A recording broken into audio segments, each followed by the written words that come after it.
Hey there, we're Shannon and Jerry Arner, your hosts of the Arner Adventures podcast. We're a minimalist couple driven by intentional living and adventure. Burned out from the 24/7 grind of running our business, we traded the hustle and the bustle for something more meaningful. We parted ways with most of our belongings and moved to the coast. Listen along as we chat about life's challenges, share inspiring stories of those who have taken big leaps to live a life outside of the norm, and help you live with more intention and less physical and mental clutter. Each episode is a step toward doing and being just a little bit better for ourselves and the world around us. Life's an adventure after all. Join us for the ride. It's the Arner Adventures podcast. Hello, everybody. I'm Jerry. And I'm Shannon.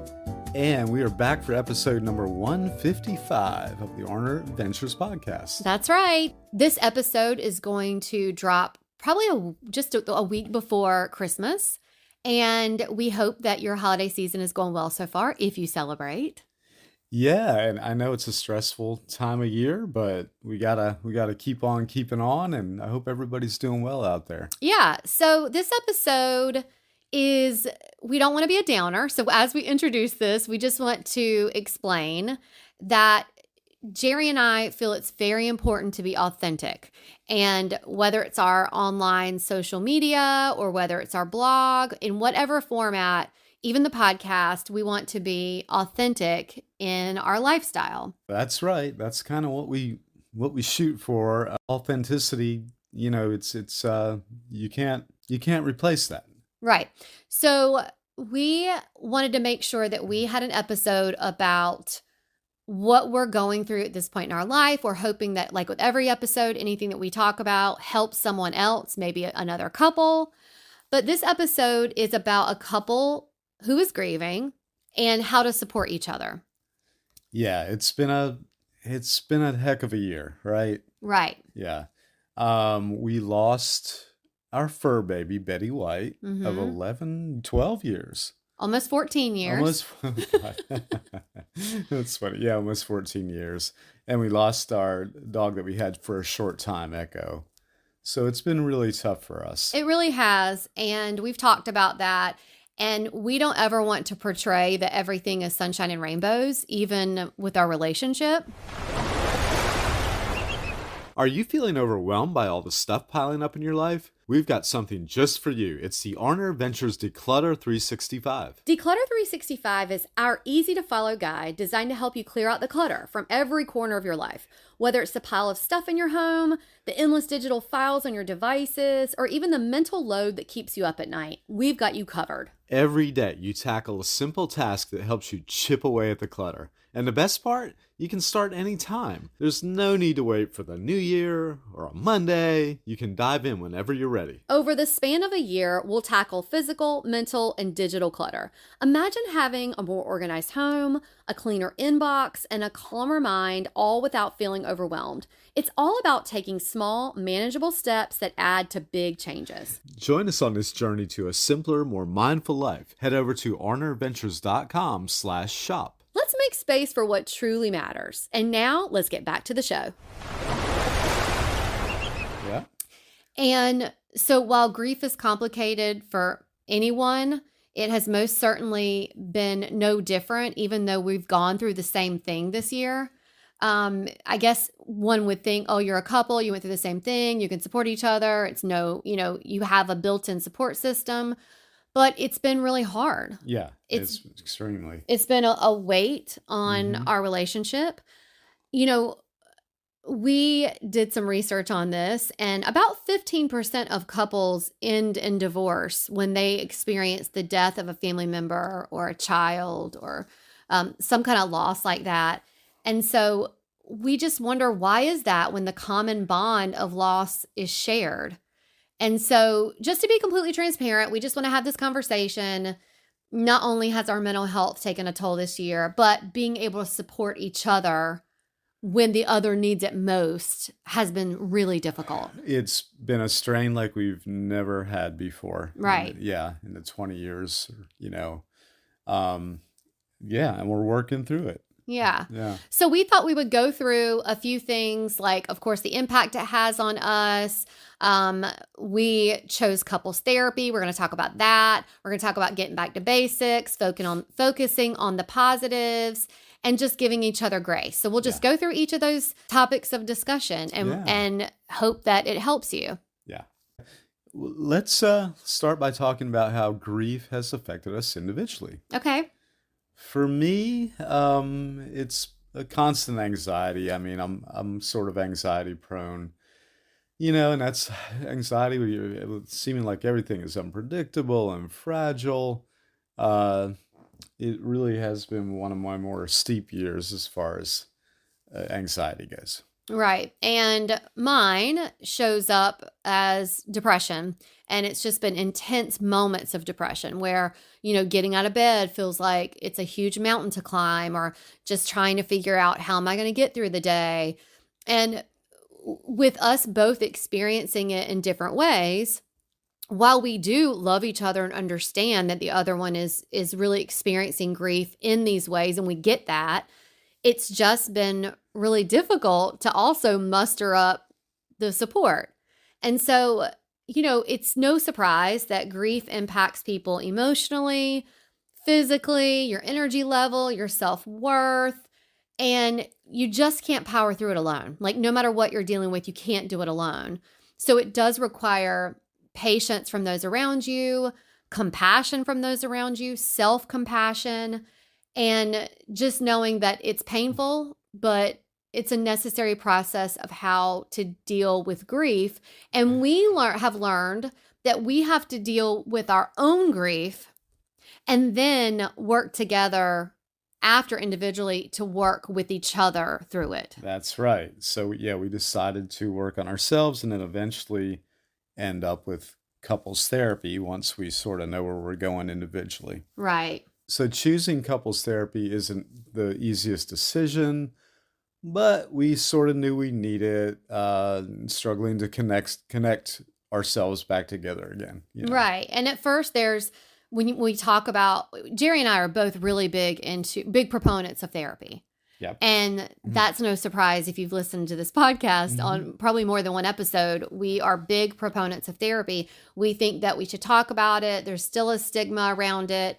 But we also think that if you talk about being in couples therapy, there is a stigma around that too. People automatically think that we're on the brink of divorce, that, things are so bad with us, we're arguing all the time. And that necessarily isn't the case.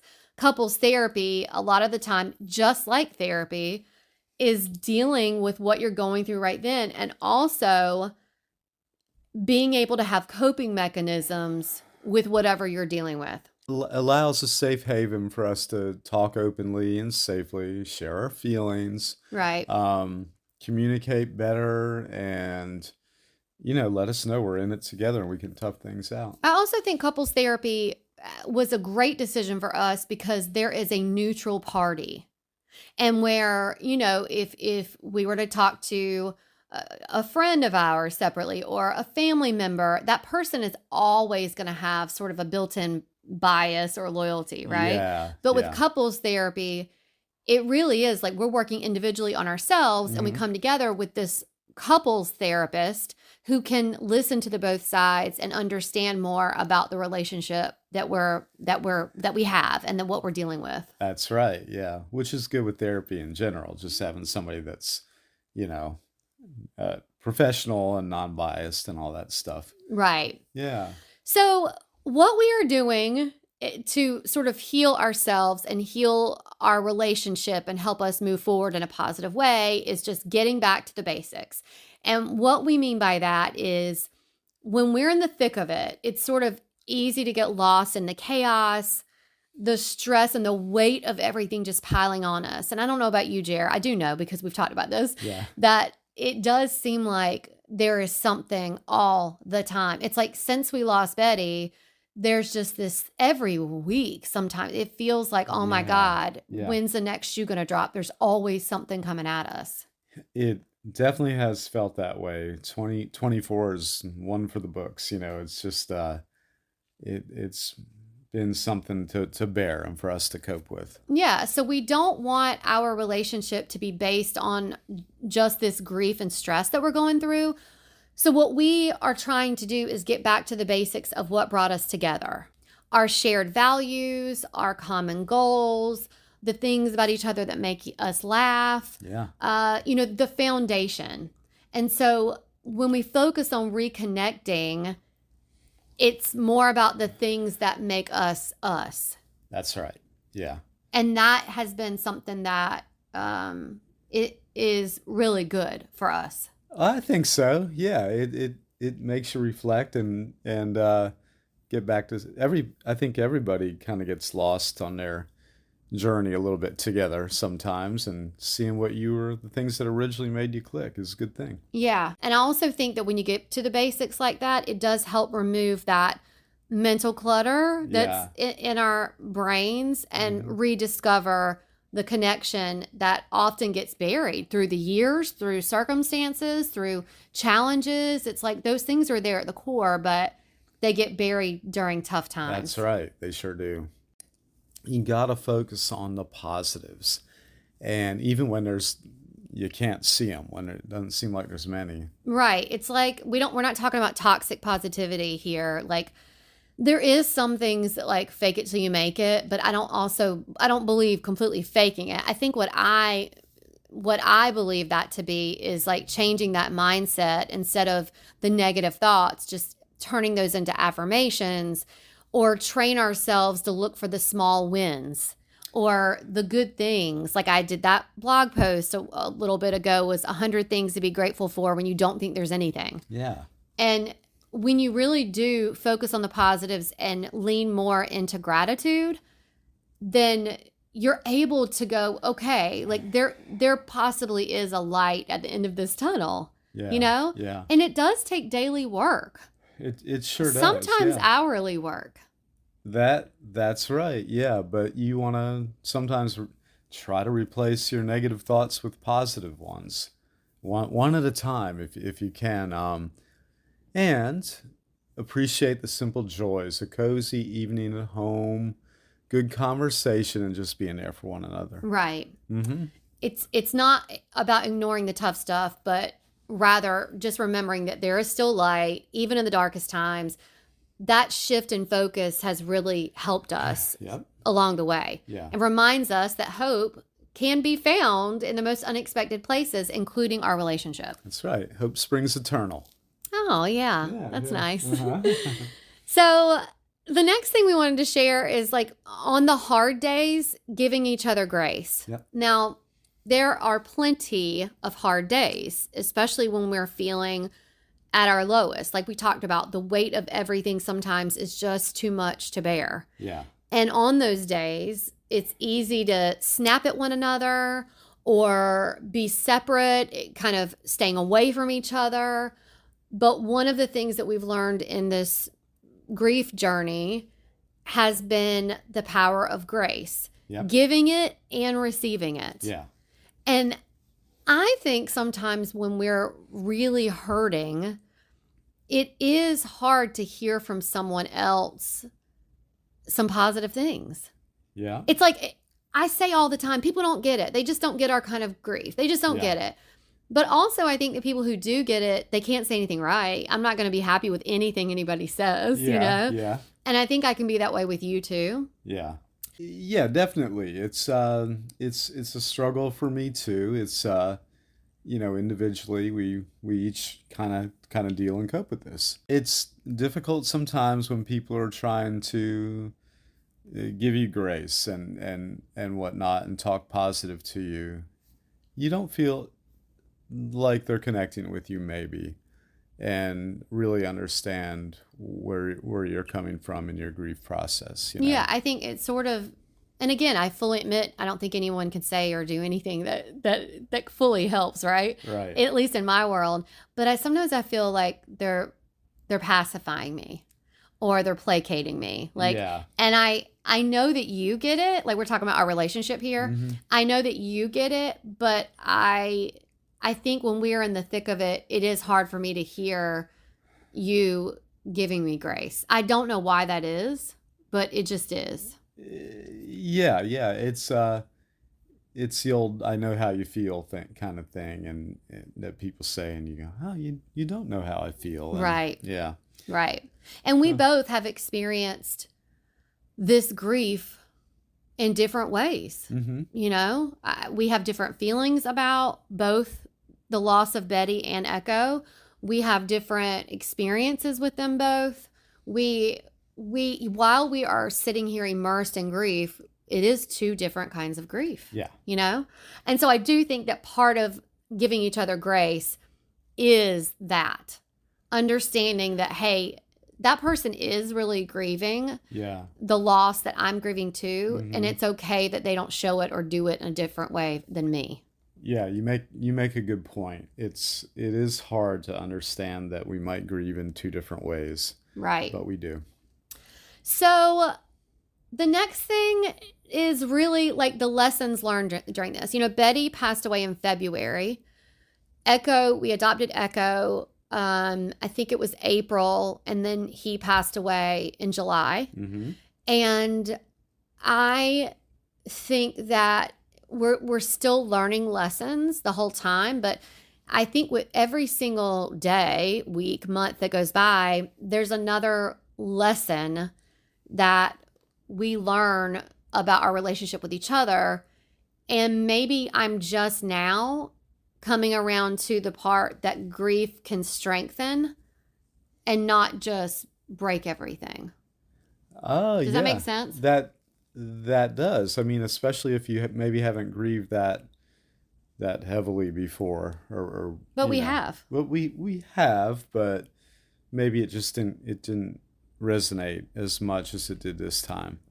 It was just heavier grief, so we're realizing it can strengthen. Yeah, and maybe it's so much in one year. Yeah. I feel like, and again, no one can say anything right, but I really despise when someone says that what doesn't kill you makes you stronger. Yeah. I really don't like it Yeah. because it doesn't. Right. It doesn't with me, I should say. So while I'm saying grief can strengthen, I guess what I mean is instead of looking at our relationship like everything has gone to shit and we're struggling, turning it more into like getting into couples therapy is really a way to strengthen our relationship. Yeah. And I think that's what I mean when I say that grief can strengthen. You know, I don't know. I wish we could turn back time and not have ever gone through this, but Yeah. we would and we will again. Uh-huh. And I think that I'm not going to say that it was this good thing. Like, oh, it strengthened us. I don't want to say that because I do feel like we wouldn't have had the issues we have without this year having happened. Yeah. But I guess this year having happened, it also, like we talked about the lessons learned, it does help us communicate about each other's feelings more. Yeah. Yeah. I mean, we've probably learned a lot in that way. Maybe we didn't, used to know how to do that so much. And it makes you, because you got to dig down in these cases and learn how to do new things to get you through. Yeah. Mm-hmm. I need to erase this part. It can also make us, us stronger. Okay, that's fine. Right. And, we have learned to lean on each other in new ways and communicate in a different way. Yeah. And to hold space for one another's pain without fear or shame in it. Yeah. Yeah, that's right. So it's been a real growth process for us. And with grief, you have to confront parts of ourselves that you haven't seen in a long time. And you find a deeper connection, understanding. Not easy, but it's a transformative process, So it shows you even in the darkest moments, you can grow and heal and become more resilient. Right, especially as a couple. As a couple, yeah. Yeah. So I guess what we'll end with is that, whether you're going through something individually or in this case as a couple, I think you just have to keep the faith. Yeah. And not give up. I feel like, to be completely honest, which is what we're trying to do here, there have been times this year, probably this month, that I have been like, it's just so much easier if I just give up. It's so much easier if I give up on this, on our relationship. It's just easier. Like, I wish sometimes I could crawl in a hole and just mourn by myself, just grieve by myself. That's the easier thing to do. Yeah. Yeah. And I value our relationship. And so that's what has gotten me where I want us to work together through this. Right. Individually, of course. Like we both have to do the work individually. Yeah. But then also, I guess reminding ourselves that there are going to be moments in the rest of our lives that it seems like everything is unraveling. And that it's not always about seeing the light at the end of the tunnel immediately. Right. But maybe having hope that there is a light at the end of the tunnel. Yeah. And the more you go through the tunnel, the sooner maybe that you'll start seeing the light. Yeah. Yeah. I'm thinking about a Ghost Adventures episode right now. Oh, that's funny. Yeah. Hope can be small steps forward and the reassurance that things can change, even when, your progress is feeling kind of slow. Right. Yeah. So we hold on to that belief that healing, it's not linear, and that tough days, they won't last forever. You'll make it through. You keep showing up, trusting in each other, and there's better days ahead. Right. And, hope right now is probably what is keeping us together. Yeah. And reminding us that the work we're doing now, individually and as a couple, is going to pay off in ways that we can't necessarily see right now. That's right. Yeah. Yeah. So, like I said, if you are a couple or you're individually going through something, we just want you to know the reason we have these conversations is that you're not alone in dealing with them. If I had only kept all of my pet grief to myself, I would always feel like I'm the only one going through it anytime in my life. But when you put the conversation out there and you put it out into the world, that's when I start feeling more of, other people have gone through this and truly do feel like that they have lost their child. Yeah. Not everybody gets that, but there are people who do. And that's why we have these conversations, because we don't want a couple to be going through grief, whether it's a pet, a child, a mother, a father, brother, sister, whatever it is. We don't want a couple to feel like they're the only ones who are struggling this much in their shared grief. No, that's right. Yeah. Well put, hon. Well put. So if you know somebody that might be in a similar situation, please share this episode with them, and we hope it can be helpful. Right. And we always want to be authentic, and we always want to talk about the true life ongoings of our adventure, right? That's right. The grief adventure, the happy adventures, all of them. All of that. So we're all a work in progress. Please take care of yourselves, and please take care of each other. That's right.